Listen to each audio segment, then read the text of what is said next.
Greetings from the past before the time travelers, and welcome back to another episode of The Ladder. We're back here with drunk Marianna, and she's so funny when she's drunk. But it's just like I said. Are you sure you aren't brain damaged or deaf? Santos girl from VRC showed us this creepy letter. You know, just like those spam stuff you get in your emails. And we thought it was some joke, or that the girl was just a bit too green to handle a big sale like that. You should have seen the look on their faces when they saw it. Whiskey, that's Luke fucking right, you get me? And the missus didn't look too happy either. I should have taken a picture and posted it everywhere. When rich snobs give you that face, no wonder the Santos girl went all mental on us. Working with them does that, you know? I think I'm about to. I'm not mental yet, am I? Anyway, just like I said, in that man... Hey, you okay? Holmes? You're looking a bit shaky yourself there. And he really is pale. Paler than before, at least. I can see the gears turning in his head on overtime. Suddenly, he shows a card in my hand. On it, his name Ashton Frey and his number. But he has second thoughts as he grabs it from me and slips it into my pocket. You're cute, pretty boy. But I prefer blondies. Well, you're not exactly my type either, lady. Right, Isabella is. But listen to me. If something comes up, don't do anything rash. If you think you're in danger or if you see anything suspicious, call me and the authorities as soon as possible. Sure. You understand me? That's 99... I know what the damn emergency number is. Right, 999. Good. Anyway, I have to run. See you, G. Wow. So here we are. Oh no, there we are. The interior designer once again drank her frustrations away at the Kroll bar. Albeit heavily intoxicated, she was seen chatting with Ashton Frey, a detective inspector working for the LPD, about Luke Wright. Before abruptly leaving, the detective left her his calling card. Sure. The guy's quick on his feet, already up and at him, as soon as the numbers leave his lips. Watching him as he maneuvers through the crowd of other pubgoers is enough to tire me out. Fast as he can, he's at the door and throws us a smile, and that's all we get before he's gone. Just like that. Boy, what about your drink, boy? I'll go put it on your tab then. Holmes boy always like that, G? Pretty much. But what about you? I suppose I'll put your drinks on your tab too. Don't want you to spill your wallets when you look like you're close to spilling yourself. Yeah, and if it's fine by you, I think I'll go take a bit of a cat nap here. Just for a sec or two. Go right ahead. I'll wake you when I close up shop. Mumbling a sleepy thanks, I doze off on the spot, face pressed on the counter. Already, I dread the pain I'll have for sleeping in such a position. But when you gotta go, you gotta go. The girls again, the girls are back again, the girls are back again. Oh, Marianne! How long have you been standing there, dearie? Come join us, Marianne. We won't bite. Liar. Unless you ask, that is. Not that I can get much sleep to begin with.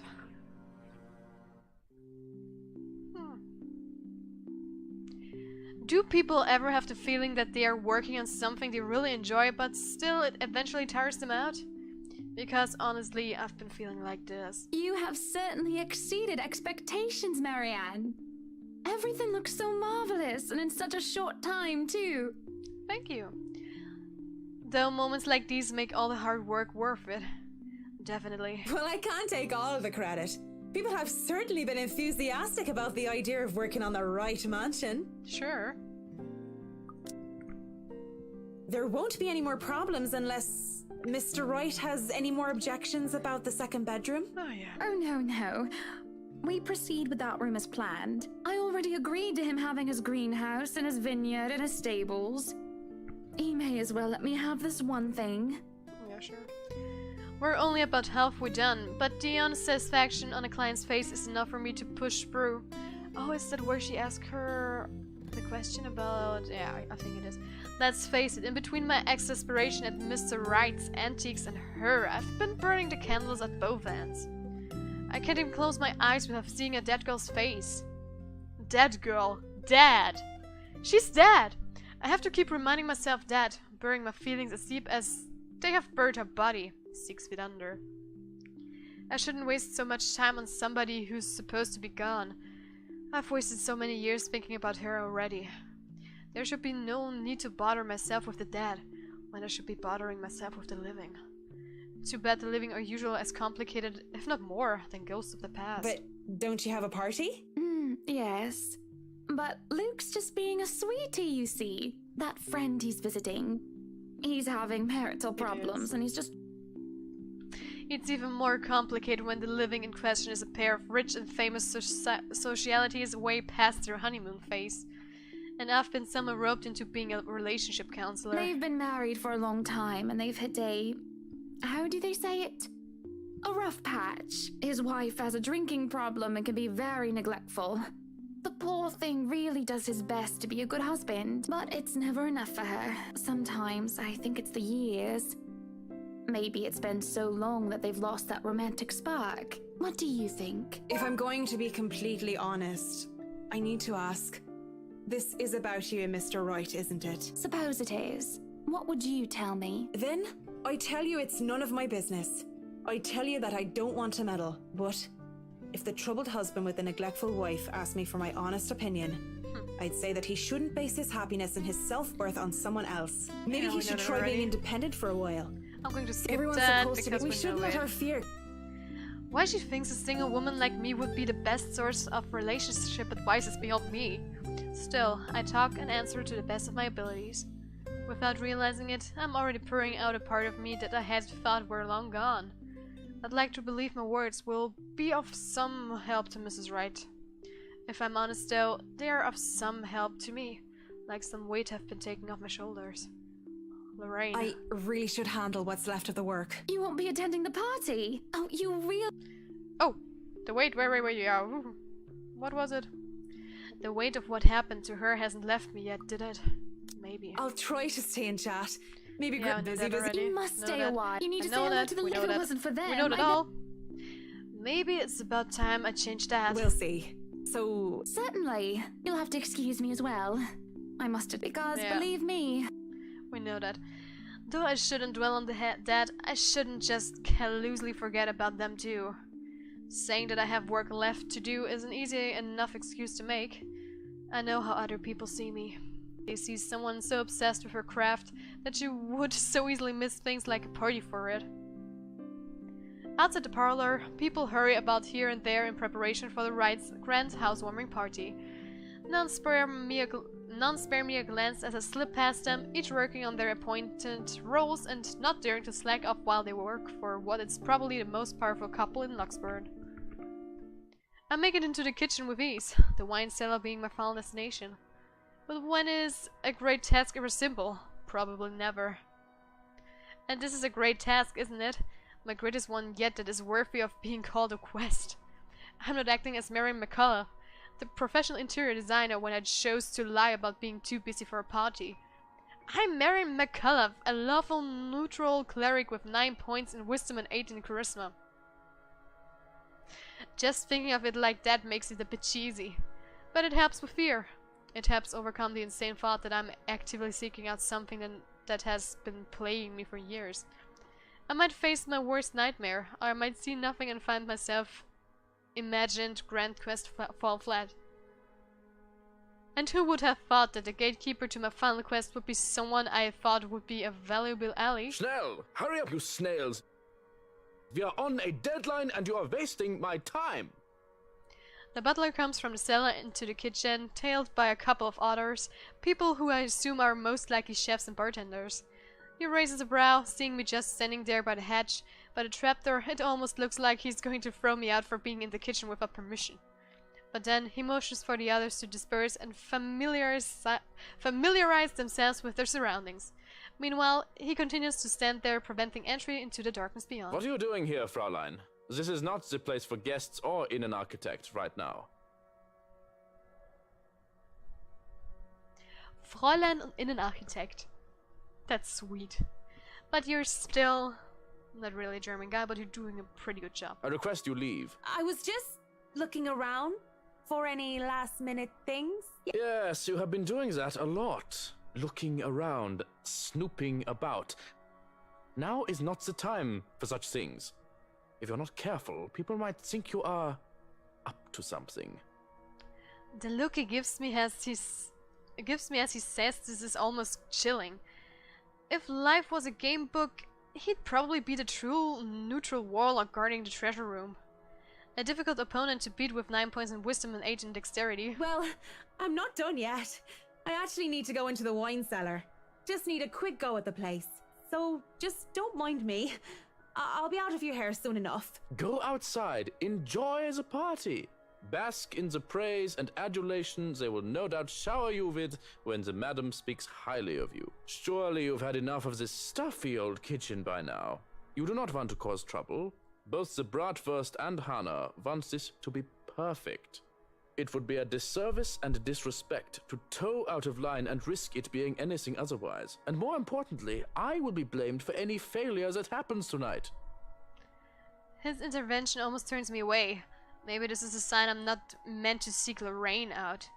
But... Please, it's really important. 15 minutes. 9, 10 minutes. Any longer and I'll pull you out of there myself. The bratwurst will be furious if he thinks anyone is touching his precious wine without his permission. Thank you. This seriously means a lot. he steps aside begrudgingly. At this point, it looks like there's no turning back. The zealot greets me ominously as I descend. That doesn't look good. I don't like the sound of this. Oh no. I'm getting ready for a quick time event! The space feels smaller, if a lot more bottles lining the wall compared to before, and knowing what might be waiting for me here makes things worse. The mirror that had been moved from the study is my goal. Oh my god. I didn't return to it after my initial discovery, but the thought of Lorraine, how much I want to see her again, even if it's just for one more time, keeps coming back to my mind. As I walk through the cellar, I have to stop when I feel something crunch beneath my feet. Oh. Whatever few bottles were left behind here are now nothing but glass under my heels. Perhaps dropped by one of the many chefs and bartenders the butler had escorted through here before. And it made a downright mess with red slick pooling from the remnants of a good drink. Remnants, okay. With how dark this place is, a person with a dark enough imagination can easily mistake that for blood. I can't help but think it is, despite the easy, logical explanation that had come to my mind, only because of what I'm about to do. It's merely a momentary distraction as I continue to the end of the cellar where the mirror stands. Propped up on the far wall, it gleams innocently while pretending to be a simple and ordinary mirror. How morbid to think this thing can show a person their deepest, most desperate desires, and then twist it into an image so dark. That's what I had seen that day. Though I heard Lorraine many times, I had only seen her here within its frame. I wonder if people have discovered it before. How many were wasted away in front of it, enamored, and how many were frightened away by what they saw. Yet as I stand before it now, nothing. I can barely see my own reflection in the darkness. How does this even work? Mirror, mirror on the wall? Something? Anything? Nothing. Touching a surface doesn't make it magically activate or anything like that. There is no sudden surge of power and I'm not suddenly granted sight. It stays what it is. A mirror. Was Lorraine's appearance in the mirror all some sort of fever dream? Am I really that burdened with guilt and despair that my mind would eat itself in my stress and have me hallucinate such things? Either way, just going here on some crazy obsession for a girl long gone must warrant me a trip to the doctor. Already, I feel ill. After a few more minutes, in the hopes that something would change, I turn around and leave. I can just go back upstairs like nothing ever happened, perhaps drop by the party for some hors d'oeuvre, then go home and collect myself. Besides, Mrs. Wright is expecting me and I'm— Going to leave me again then, are you? Is she back? I stop in my tracks, but I don't turn back. As much as it pains me, I don't look back. If I'm just hearing her again, desperately delusional, and I look back to see nothing, I don't want to give myself false hope. But when I feel fingers around my wrist pull at me, I look back in shock.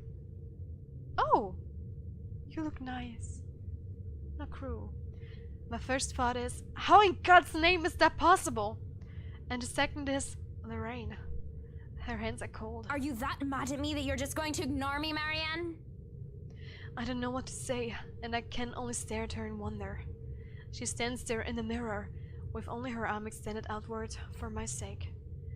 I look at the hand still holding my wrist, and when she sees me looking at it, she moves it so that our hands are intertwined, fingers weave together. Seeing her there and feeling her touch meant I'm not crazy, though however impossible and unexplainable this all to me right now. It just takes my breath away. Pulling her out from there is tempting. I can't imagine doing so with ease. We can be together again, Lorraine and Marianne, like nothing had ever happened. But that would be all a great big lie, wouldn't it? What? Tack out your tongue? Don't just look at me like that. Say something. Even if this were some magic portal that could bring back the dead, that doesn't erase anything. Just looking at her, still a young teenager while I'm already a grown woman, it serves no other reason than to break the illusion that blinds me. I've seen her twice now, always behind the mirror. If this is real, if this isn't some delusion, then why can't she only exist behind the glass? Yeah. You have no idea how happy I am to see you. It's been so long. You don't look happy. I really am happy, but at the same time, I can't help but think about what happened to you. And what does that mean? What are you saying? She gives me this peculiar look, and before my eyes she moves to step out of the mirror. In turn, I wrench my hand from her and take a step back, almost as if I'm afraid. I don't know how this is possible, but whatever this is, it isn't real. You can't be real. I'm right here, aren't I? What other proof do you need? No, I see you. I hear you. I feel you. But even with all that, you can't be real. You just can't. I saw your body. I helped bury you. You're dead. A deep hurt crosses her face, and it just breaks my heart in two seeing her wear that expression. Burying me wasn't the only thing you did. Don't you dare lie. But I'm going to be the bigger woman, aren't I? Let bygones be bygones. I'll forgive you. As long as you stay with me, Marianne. That's why you came down here, right? To find me? That was the plan. I came down here looking for her. For closer. But this isn't just closer. This is something else entirely. I didn't think I would be forced to make such a choice.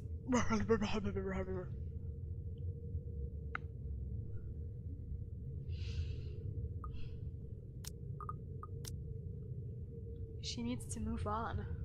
That can't be right.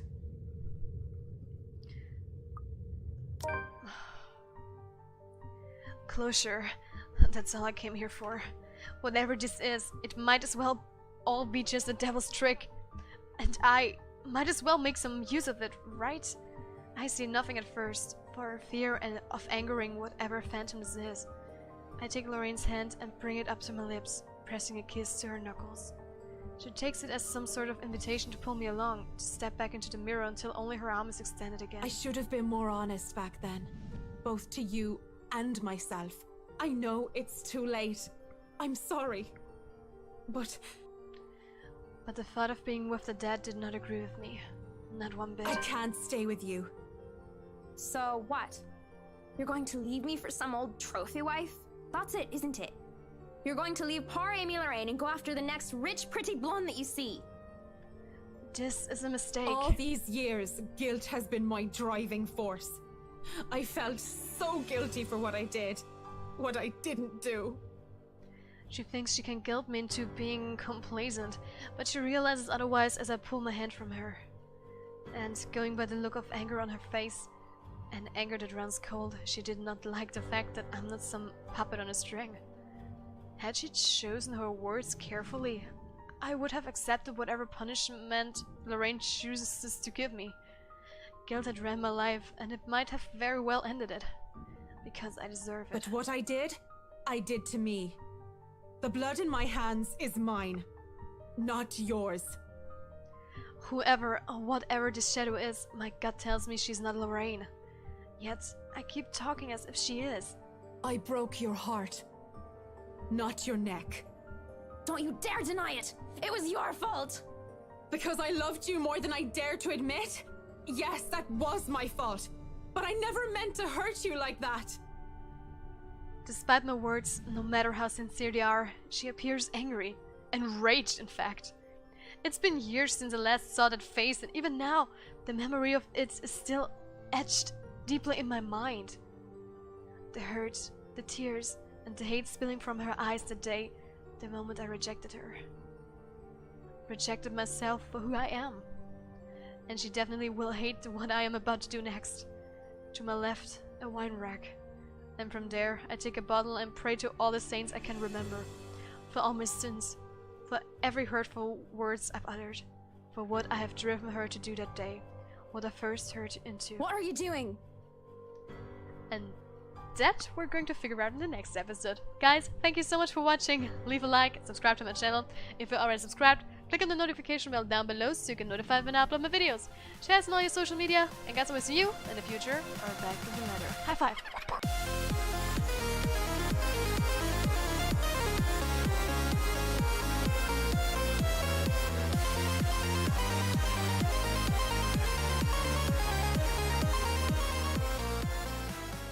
Ooh, cliffhanger. Ooh.